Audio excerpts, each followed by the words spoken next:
line number 5. Surah An-Naam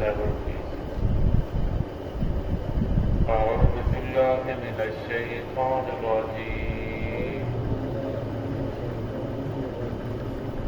بسم الله الرحمن الرحيم. قل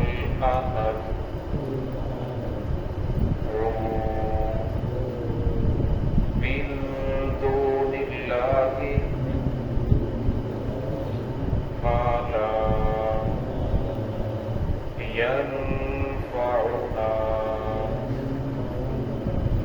ولا يضرنا ونرد على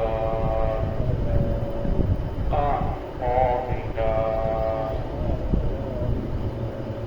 بعد إذ هدانا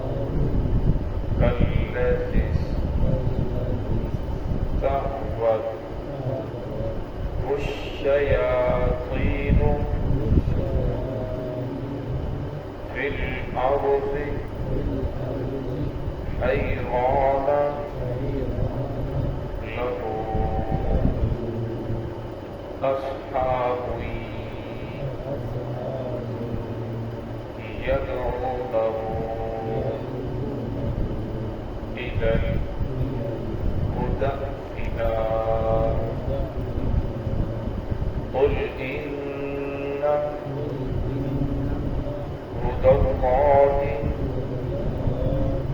هو الهدى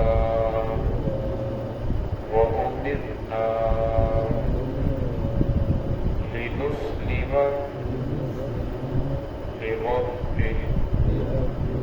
العالمين وأن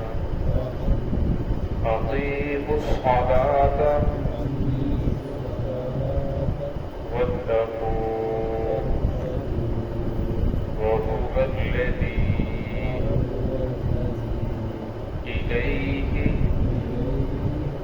تحشرون. سمعت. بسم الله الرحمن الرحيم. قل أندعو من دون الله ما لا ينفعنا ولا يضرنا ونرد على أعقابنا بعد إذ هدانا الله كالذي استهوته الشياطين في الأرض حيران له أصحاب يدعونه إلى الهدى قل إن هدى الله هو الهدى وأمرنا لنسلم لرب العالمين وأن أقيموا الصلاة واتقوا وهو الذي إليه تحشرون. قل أندعو من دون الله ما لا ينفعنا. کہہ دیجئے کیا میں پکاروں من دون اللہ اللہ رب العزت کو چھوڑ کر ما لا ينفعنا جو نہ ہمیں نفع پہنچا سکتے ہیں ولا يضرنا اور نہ نقصان ونرد على أعقابنا پھر تو ہم لوٹنے والے ہو جائیں گے اپنی ایڑیوں کے بل بعد إذ هدانا الله بعد اس کے کہ اللہ رب العزت نے ہمیں ہدایت دی كالذي استهوته الشياطين پھر ہو جائیں گے اس شخص کی طرح جس کے اوپر شیطان نے جادو کر دیا ہو شیطان نے اثر کر دیا ہو گمراہ کر دیا ہو فی الارض حیران وہ زمین میں حیران ہو لہو اصحاب یدعونہ اور اس کے ساتھی اسے پکارتے ہیں الی الہدی کہ آ جا ہماری طرف ہدایت کی طرف آ جا سیدھے راستے کی طرف قل ان ہدی اللہ کہہ دیجیے بے شک اصل ہدایت هو الہدی وہ اللہ ہی کی ہدایت ہے وَأُمِرْنَا لِنُسْلِمَ لِرَبِّ الْعَالَمِينَ اور ہمیں حکم دیا گیا ہے لِنُسْلِمَ کہ ہم اسی کی فرما برداری کریں رب العالمین جو جہان والوں کا رب ہے